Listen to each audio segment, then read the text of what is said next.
그때 예수님께서 제자들에게 말씀하셨다. 내 이웃을 사랑해야 한다. 그리고 내 원수는 미워해야 한다고 이루신 말씀을 너희는 들었다. 그러나 나는 너희에게 말한다. 너희는 원수를 사랑하여라. 그리고 너희를 박해하는 자들을 위하여 기도하여라. 그래야 너희가 하늘에 계신 너희 아버지의 자녀가 될 수 없다. 그분께서는 악인에게나 선인에게나 당신의 해가 떠오르게 하시고 의로운 이에게나 불의한 이에게나 비를 내려주신다.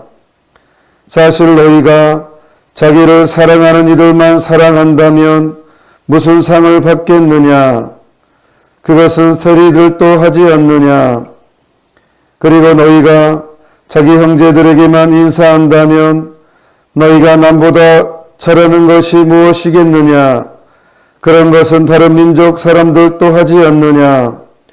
그러므로 하늘의 너희 아버지께서 완전하신 것처럼 너희도 완전한 사람이 되어야 한다.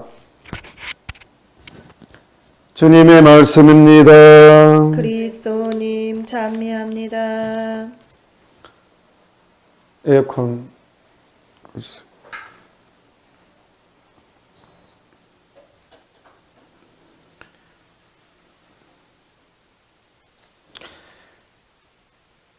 어제 강론 시작하면서 오른뺨을 맞으면 왼뺨을 내밀어라라는 모욕 앞에서 오히려 기뻐해라라는 그런 가르침을 듣고 제가 강론 시작하면서 이래도 천주교를 따르시겠냐고 가톨릭 신앙을 머무르겠냐고 했는데 오늘은 그거보다 더합니다. 갈수록 태산입니다. 큰일 났습니다. 하늘의 너희 아버지께서 완전하신 것처럼 너희도 완전한 사람이 되어야 한다. 점점 갈수록 태산입니다. 이게. 주님이 우리에게 요구하신 것은 이겁니다. 근데 우리가 참 이런 표현을 잘 써요. 합리화하기 위해서 참 인간적이다. 인간적이다라는 말을 참 많이 씁니다. 어떤 죄스러운 모습 보면 그걸 인간적이라고 표현합니다. 예, 그거 말을 곰곰이 생각하잖아요. 그러면 거기에는 자기 합리화, 위로가 많이 담겨 있습니다. 그런데 가톨릭 신앙은 정점이 그겁니다. 하늘에 너희 아버지께서 완전하신 것처럼 너희도 완전한 사람이 되어야 한다.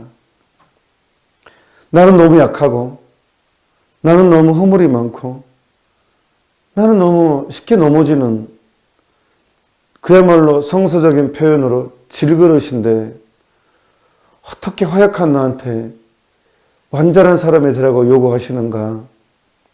더군다나 오늘 복음은 원수를 사랑하라. 그냥 일반인들을 사랑하라가 아니라 원수를 사랑하라고 우리에게 요구하십니다. 그래서 너무 힘드니까 사람들이 이것 때문에 너무 고통당하니까 그냥 사랑한다는 것은 불가능하다라고 얘기해주면 완전 좋아하죠. 이것 때문에 너무 고통스러웠는데 완전한 용서는 불가능하다라는 말을 오히려 복음처럼 따른 사람이 진짜 많더라고요. 이미 몇 년 전에 저한테 어떤 신자가 친한 신자인데 어떤 분이 그 원수를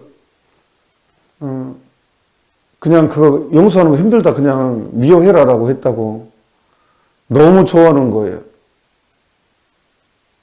속으로 진짜 얼척이 없어서 제가 아니 지키기 힘들다고 그냥 타협을 시키면 안 되죠.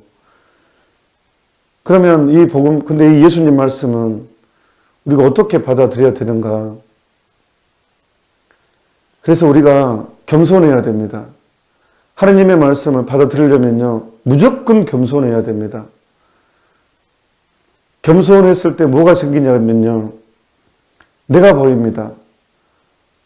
겸손은 내가 누구인지 아는 것이니까 겸손은 내가 누구인지 알면 하느님의 은총을 만나게 됩니다. 오늘 아합을 보십시오. 정말 사람을 죽이고 땅을 빼앗고 그 다음에 한 우상숭배를 통해서 눈 밖에 나가지고 당장 벌하겠다라고 했을 때 아합이 그 악한 왕이 풀이 죽어가지고 하느님 앞에 가서 잘못했다고 이렇게 하니까 바로 하느님은 바로 대응을 하십니다. 구약성서를 보십시오. 정말 자세히 보면 구약성서는 하느님이 너무 무서운 분으로 부각되는 것 같아요. 막 싹 쓸어버리겠다. 너무 막. 예. 그런데 더 자세히 보면 하느님이 내가 잘못했다고 이렇게 했을 때 아무리 눈 밖에 난 사람도요. 바로 하느님이 누그러집니다. 잘못했다고 인정하는 순간 하느님이 바뀌어버립니다. 겸손 안에서 하느님은 약한 사람, 약한 신이 됩니다. 자기를 낮추는 사람에게는 한없이 인자하시고 한없이 너그러우십니다. 그러니까 이 완덕이라는 것은요. 겸손한 사람들의 잔치입니다. 겸손한 사람들이 누리는 이 포상입니다. 이 완덕이라는 것은. 그러니까 이 마니피캇 성모님께서 내 영혼이 주님을 찬송하며 그 마니피캇이 모든 성서의 종합이라고 얘기하거든요. 미천한 일은 끌어올리시고 교만한 사람은 내치시고 이게 신구약 성서를 통틀어 해서 가장 왁깃으로 남는 신앙의 진실입니다. 교만한 사람은 내치시고 겸손한 이들을 끌어올려 주십니다. 원수를 사랑하라는 것은요. 겸손한 사람만이 할 수 있는 것입니다. 그래서 용서는 불가능하다는 것이 아니라 예수님은 겸손을 요구하십니다. 우리에게. 왜? 우리는 그렇게 용서를 받았습니다. 이미 용서를 머리칼보다는 내 죄를 하느님이 나를 용서했습니다. 앞으로도 용서할 것입니다. 그렇기 때문에 원수를 사랑하라는 것은 내가 받은 용서를 상기시켜주고 내가 받은 용서를 하느님께 봉헌하는 행위입니다. 용서가 불가능하다고 가르침을 좋아하지 마십시오. 왜 그것을 좋아하십니까? 예수님은 원수를 좋아라 하지 않았습니다. 사랑하라 했습니다. 분명히 말씀드리지만 좋고 싫고 하는 것은 감정의 문제입니다. 내가 싫고 좋고 이거는 감정의 문제예요. 하지만 사랑한다는 것은 의지의 행위입니다. 다릅니다. like와 love는 개념이 다르다니까요. 미국의 주교님 중에서 역대급으로 강론을 잘하신 주교님이 계십니다. 풀턴 신 돌아가셨는데 그분의 글들은 통쾌합니다. 이렇게 저는 진짜 영어만 잘한다면 그분의 글은 싹 번역하고 싶을 정도로 이미 한국에 번역된 책이 몇 권이 있습니다만 그리스도의 생애하고 영혼의 평화 그다음에 가상칠언 그 정도. 근데 풀턴 신 주교님 제가 번역하려고 이제 번역은 되는데 출판을 못한 내용이 있습니다. 또 그 책을 또 잊어버렸어요. 또. 그래서 지금 근데 그거에 사랑과 러브와 라이크의 차이를 정리해 주십니다. 아주 깔끔합니다. 그분 정리는. 러브와 라이크의 차이. 사랑한다는 것과 좋아한다는 것의 차이. 라이크는 감정의 문제고 사랑은 의지의 문제다. 그래서 빠드레 삐오 신부님, 성 삐오께서 하느님은 감정의 상을 주시는 것이 아니라 의지의 상을 주신다고 했잖아요. 결혼한 부부가 부부싸움을 합니다. 가장 가까운 사람의 상처는 가장 깊게 옵니다. 가까웠던 사람이기 때문에 꼴도 보기 싫습니다. 하지만 밥은 차려줍니다. 왜? 결혼했으니까. 사랑하기로 했으니까. 내 자식이 아버지니까. 그 이후로 마음은 꼴보기 싫어 죽겠지만 감정은 엄청 상해있지만 의지로 밥을 차려준다니까요. 이게 사랑입니다. 사랑은 의지의 행위입니다.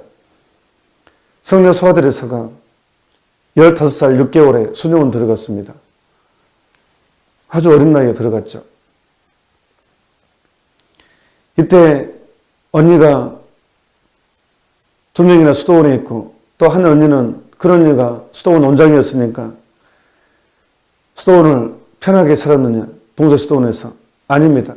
더 질시를 받았고 더 견제를 받았고 더군다나 한 수녀님은 아예 노골적으로 대놓고 싫어했습니다. 아예 대놓고.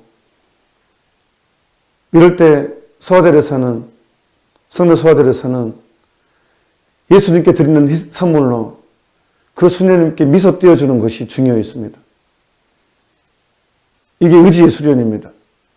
나를 가장 힘들게 하고 나를 가장 싫어하는 그 수녀님께 미소 한번 띄워주는 것. 너무너무 힘들지만 미소 띄워주는 것으로서 내가 받은 사랑을 예수님께 돌려드리는 그런 행위들을 자주자주 했었습니다.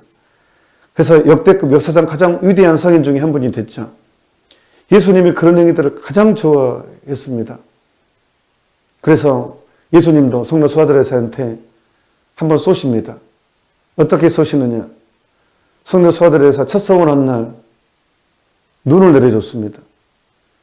마을 사람들이 너무너무 이상하게 생각했대요. 왜? 눈 오는 날씨도 아니고 계절도 아니고 근데 눈이 내렸어, 하늘에서.